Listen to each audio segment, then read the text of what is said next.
Hello my dear students, welcome back to your physics classes and this is electromagnetic induction lecture 2।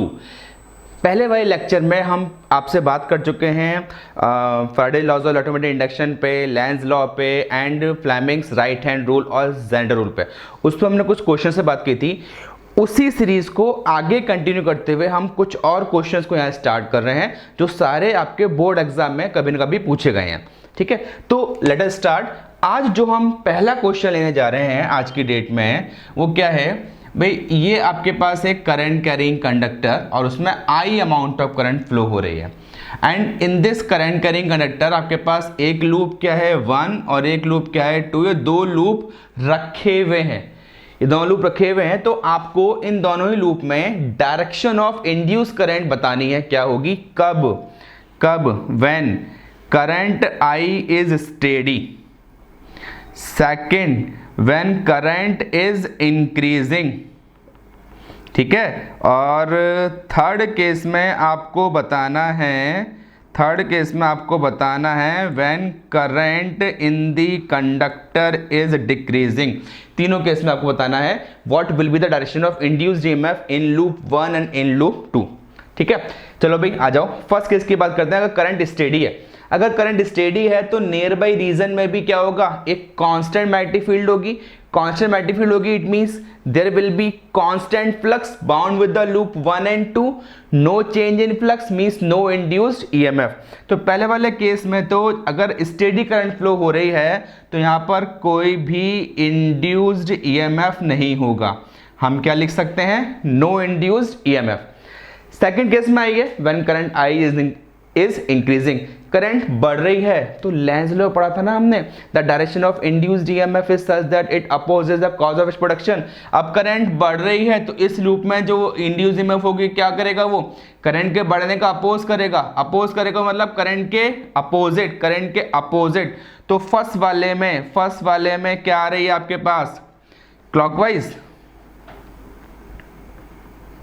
ठीक है, और second loop में क्या हो जाएगी, करंट बढ़ रही है तो बढ़ने का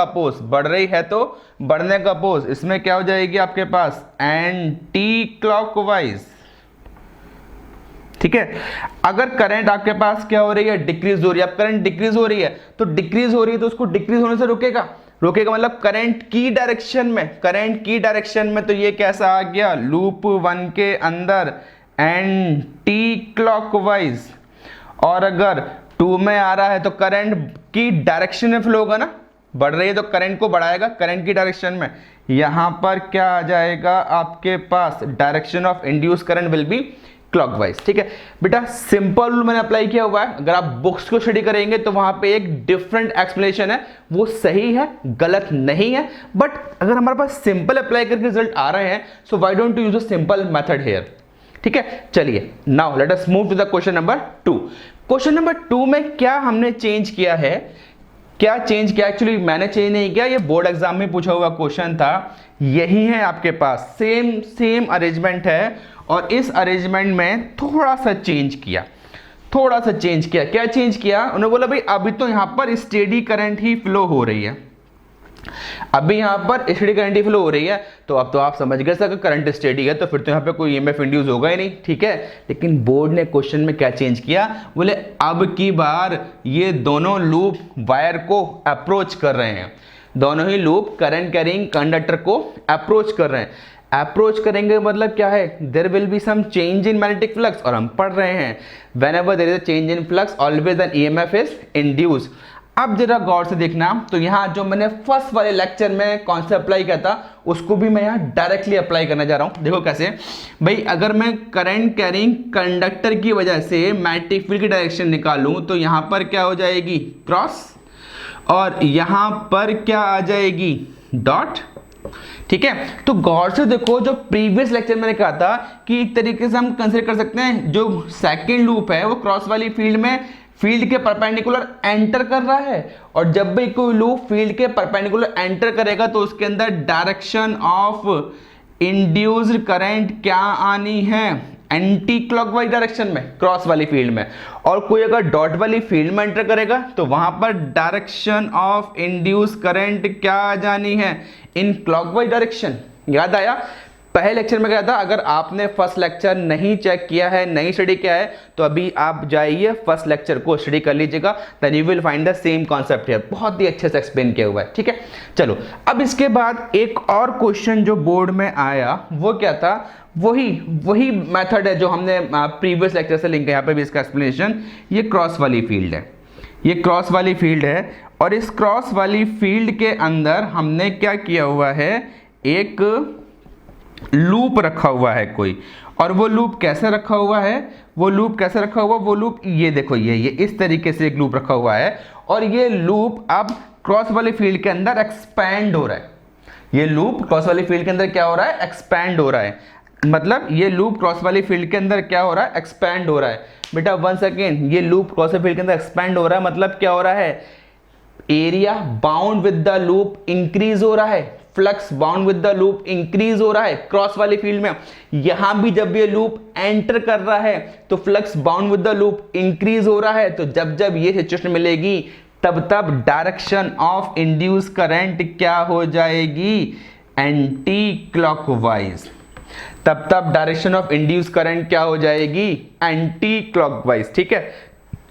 मैंने सिंपल मेथड यूज करा है, बुक्स स्टडी करेंगे, बुक्स में आपको समझाया जाएगा भाई क्रॉस वाली फील्ड है, इसके अंदर एक्सपैंड हो रहा है, एरिया एक्सपैंड हो रहा है, एरिया एक्सपैंड हो रहा है तो मतलब फ्लक्स इंक्रीज हो रहा है, फ्लक्स इंक्रीज होने का अपोज करेगा, तो हम देखेंगे नॉर्थ पोल सामने आ रहा है, नॉर्थ को अपोज करेगा, साउथ आएगा, ठीक है। वो एक्सप्लेनेशन बिल्कुल सही है, हम उस पर कोई इफ एंड बट नहीं लगा रहे, वो एक स्टैंडर्ड एक्सप्लेनेशन है। हमें यहां सिंपल मेथड समझ के अपने क्वेश्चन का आंसर देना है। Is it clear? चलिए इसके बाद एक और क्वेश्चन पर हम बात करते हैं। चलो बेटा, कुछ 2-3 केस अभी हम यहां बात करने जा रहे हैं which are based on the relative motion between the two coils. अलग अलग सिचुएशन में अलग अलग केसेस हैं, सबके हम एक एक करके बात करेंगे। पहला केस जो हम ले रहे हैं उसमें क्या है, ये आपके पास कॉइल ये वाली ए है, ये वाली कॉइल बी है, ये वाली कॉइल ए है, ये वाली कॉइल बी है, और जो आपको डायग्राम में दिखाई दे रहा है वो क्या है कि कॉइल ए में ऑलरेडी एक करंट पास हो रही है, कॉइल ए में एक करंट पास हो रही है। अब हम कॉइल ए को कॉइल बी के पास ला रहे हैं, लूप ए को लूप बी के पास ला रहे हैं, तो फ्लक्स में चेंज होगा, ईएमएफ इंड्यूस होगा।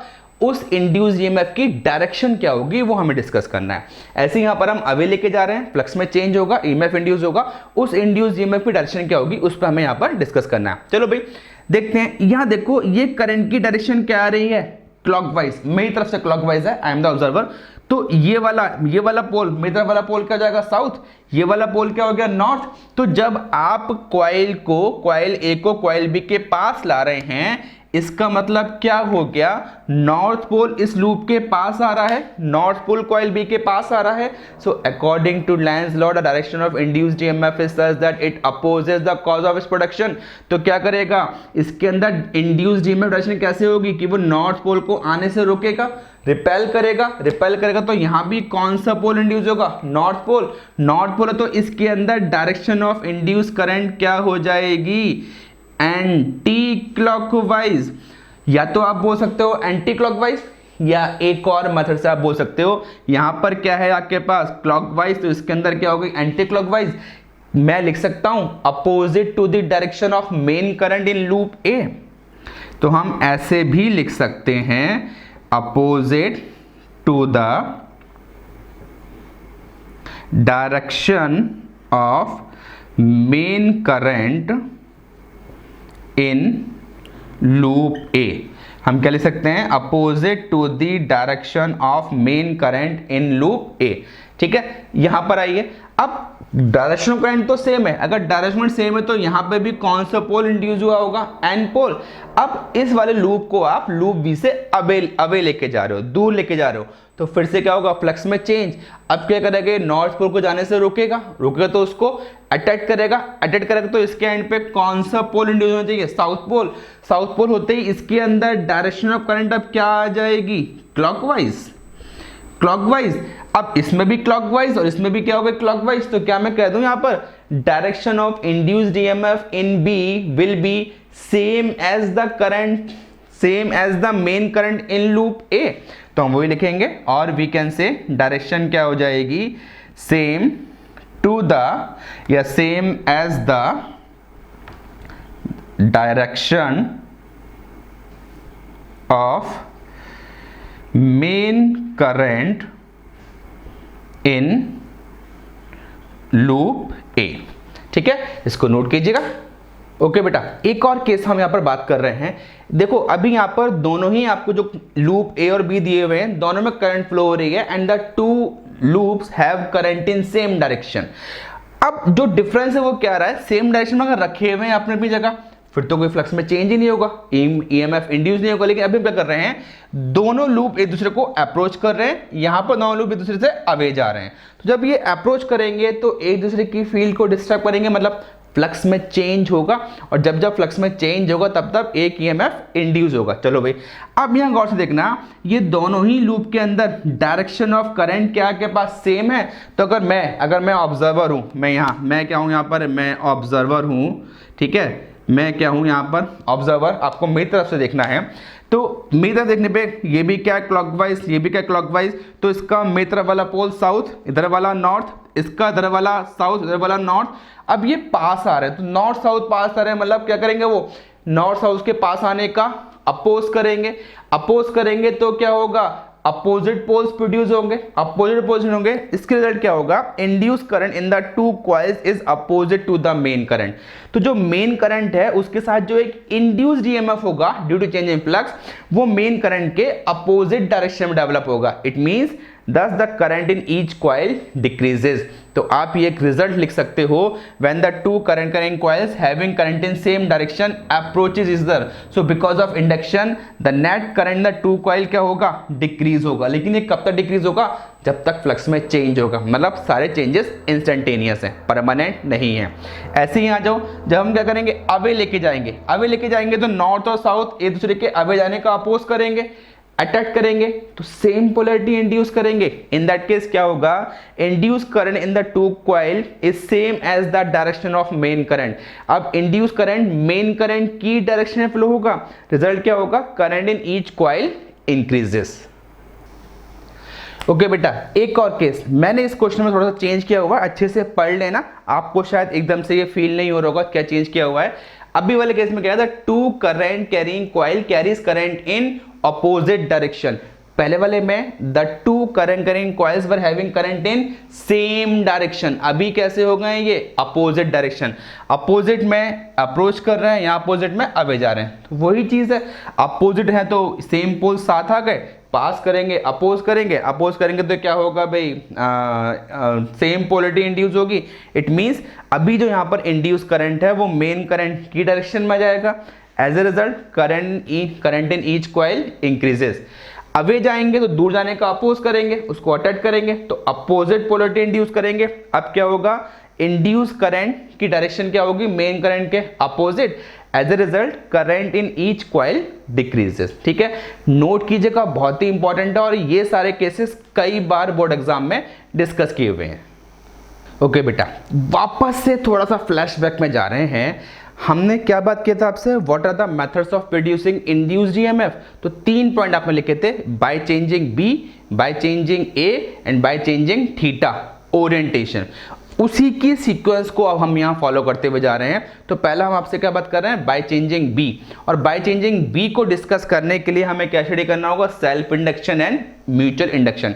बेसिकली अगर आपसे कहा जाए what are the types of induction, तो हम बोलते हैं 2 टाइप का इंडक्शन होता है, एक होता है सेल्फ इंडक्शन और एक क्या होता है, म्यूचुअल इंडक्शन। ठीक है, सिंपल अगर मैं आपको डिफरेंशिएट करूं तो आप ऐसे समझ लीजिएगा, when the phenomena of induction takes place in one coil, एक ही कॉइल में हो रहा हो तो क्या हो जाएगा, वो सेल्फ इंडक्शन।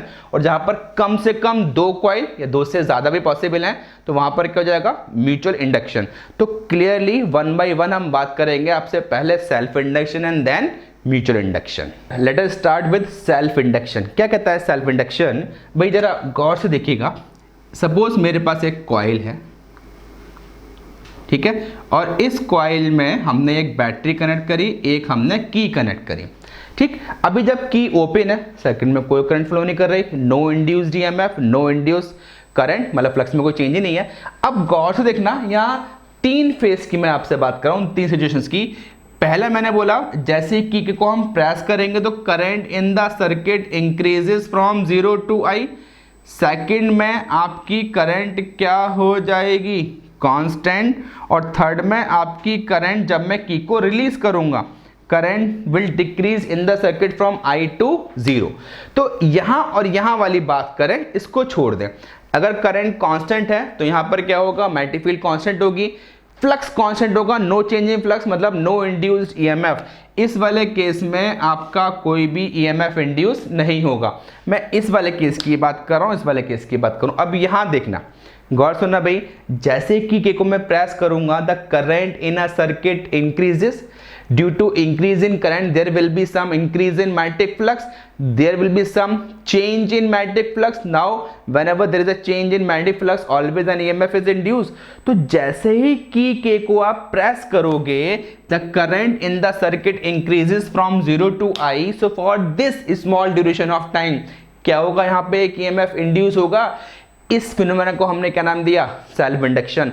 तो हम सिंपल डिफाइन कर सकते हैं, when an EMF is induced in a coil due to change in flux in a coil itself. When an EMF is induced in a coil due to change in flux in a coil itself, मतलब coil में अपने ही flux में change होने की वजह से जब एक ईएमएफ इंड्यूस होगा, तो this phenomena is known as what, self induction. इसको हम क्या बोलेंगे, सेल्फ इंडक्शन। ठीक है, तो अब यहां पर एक ईएमएफ इंड्यूस हो रहा है, ध्यान रखना ये ईएमएफ कब तक इंड्यूस होगा, when the current takes time from 0 to I।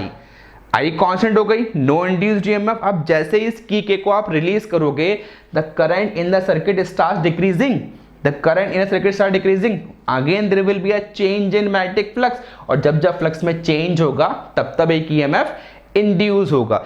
तो ये जो इंड्यूस्ड EMF है सेल्फ इंडक्शन का, ये कैसा होगा, इंस्टेंटेनियस होगा। इंस्टेंटेनियस होगा because it takes a very small time in reaching current 0 to I and I to 0, but exist कर रहा है, उसको हमने क्या नाम दिया, सेल्फ इंडक्शन। तो अगर हम सेल्फ इंडक्शन की यहां पर बात करें तो भाई जो फ्लक्स है हम कह सकते हैं is directly proportional to I current flowing in a circuit. Since it is directly proportional so there must be some proportional constant, क्या लगाया हमने, L। यहां जो L है आप लिख सकते हो, L is known as coefficient of, L is known as coefficient of self induction। L को हम क्या बोलते हैं, coefficient of self induction, और it is also known as self inductance। इसको हम क्या बोलते हैं, it is also known as self inductance। L is known as coefficient of self induction और self inductance। आगे आ जाइए, अगर हम आपको induced EMF निकालनी है तो induced EMF का फॉर्मूला हम पढ़ चुके हैं, E equals to minus d phi upon D t. Phi की वैल्यू प्लेस करते हैं तो फिर यहाँ E इक्वल्स टू क्या हो जाएगा, माइनस का डी अपॉन डी टी, और फाई के प्लेस पे क्या लगाया मैंने, Li। L as a constant बाहर निकाल लेंगे तो हमारे पास फॉर्मूला क्या हो गया, E इक्वल्स टू माइनस का L D I upon D T. क्या आ गया formula, E equals to minus L D I upon D T. What is E here, induced EMF। D I upon D T क्या हो जाएगा आपके पास, rate of change of current, और L क्या है, कोफिशिएंट ऑफ सेल्फ इंडक्शन और self inductance. यही बेटा नोट कर लेना, इस सेल्फ इंडक्टेंस की जो SI यूनिट है ये क्या होती है, हेनरी। इसको कैपिटल H से रिप्रेजेंट करते हैं। The SI unit of self induction is Henry and it is represented by capital H। ठीक है, चलो अभी फिर से बात आ गई कि सर हमने यहाँ पर मैग्नीट्यूड ऑफ इंड्यूस्ड EMF तो निकाल लिया, बट इसकी डायरेक्शन क्या होगी। तो फिर देखो डायरेक्शन क्या होगी, अब दो ही केस तो हैं, करंट इंक्रीज हो रही है इस वाले केस में, तो the direction of induced EMF is such that it opposes the cause of its production. तो करंट बढ़ रही है तो बढ़ने का अपोज करंट के अपोजिट फ्लो करेगा, और यहां पर करंट डिक्रीज हो रही है तो डिक्रीज होने का अपोज करंट की डायरेक्शन में फ्लो करेगा। तो मैं यहां बोल सकता हूं, here in this self induction the direction of induced EMF is such that it opposes the growth or decay of current in a circuit। ठीक है, आप लिख सकते हो here direction of induced EMF, आप लिख सकते हो यहां पर here direction of induced EMF is such that it opposes the growth, it opposes the growth and decay of current in the circuit। ठीक है, हमने क्या बोला, here the direction of induced EMF is such that it opposes the growth or decay of current in a circuit. Current बढ़ रही है तो बढ़ने का अपोज करंट की अपोजिट डायरेक्शन में फ्लो करेगा, करंट घट रही है तो घटने का अपोज करंट की डायरेक्शन में फ्लो करेगा। ठीक है, तो याद रखिएगा, in self induction the direction of induced EMF is such that it opposes the growth or decay of current in a circuit. Growth और decay of current in circuit मतलब करंट बढ़ रही है तो बढ़ने का अपोज, घट रही है तो घटने का अपोज। लगभग कुछ ना कुछ देखो तो ये इनर्शिया वाली टर्म आ गई जो क्लास 11 में पढ़ी थी हमने। क्या था inertia? It opposes the change in its state.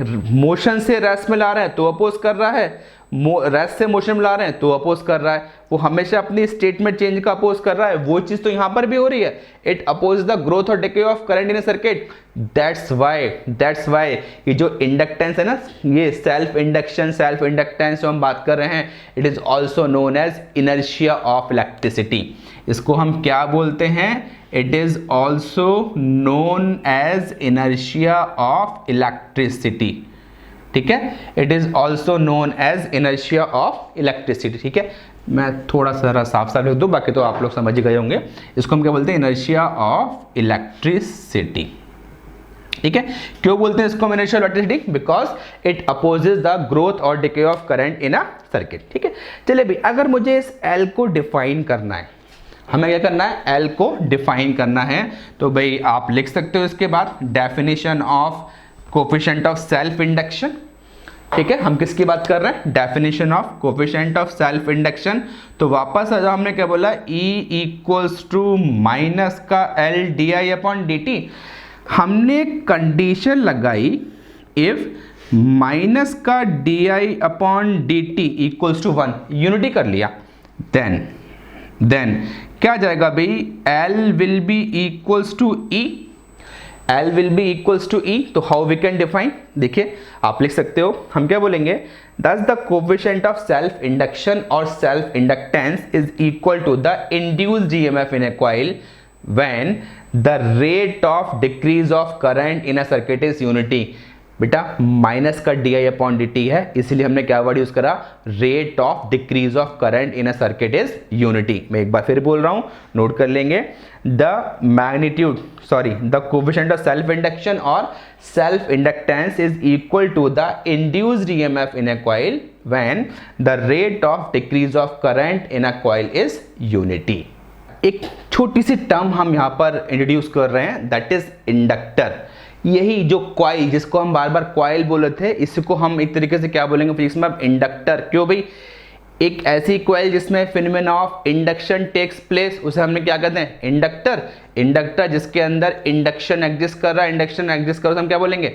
Inductor. तो इंडक्टर क्या है? अगर मैं इसके बेस पे डिफाइन करूं, इंडक्टर क्या है? A tightly bound coil of insulated wire which opposes the change in current flowing through it. वही इट अपोजेस द ग्रोथ और decay of current in a circuit, उसको हमने क्या नाम दिया? इंडक्टर। बस इंडक्टर में एक खास बात बेटा आपको याद रखनी है, it has a high value of self inductance and 0 ohmic resistance. ये एक आइडियल केस है, अगर मैं एक आइडियल इंडक्टर की बात करूंगा तो उसमें सिर्फ और सिर्फ क्या होगा? The phenomena of self induction will take place but it will offer 0 ohmic resistance. Ideal case में वो रेजिस्टेंस ऑफर नहीं करेगा, बट हम जानते हैं आइडियल चीज़ तो कोई भी चीज़ प्रैक्टिकली पॉसिबल है नहीं। तो अगर मैं एक प्रैक्टिकल कॉइल की बात करूं तो हम इस तरीके से एक कॉइल को बनाएंगे so that it should offer a high value of self inductance, और जितना कम से कम हो जाएगा we will try to keep the less ohmic resistance. ठीक है बेटा, आज की वीडियो में इतना ही रखते हैं। नेक्स्ट वीडियो में हम सेल्फ इंडक्शन के आगे कुछ और derivations and then mutual induction को डिस्कस करेंगे। ठीक है, thank you and have a nice day.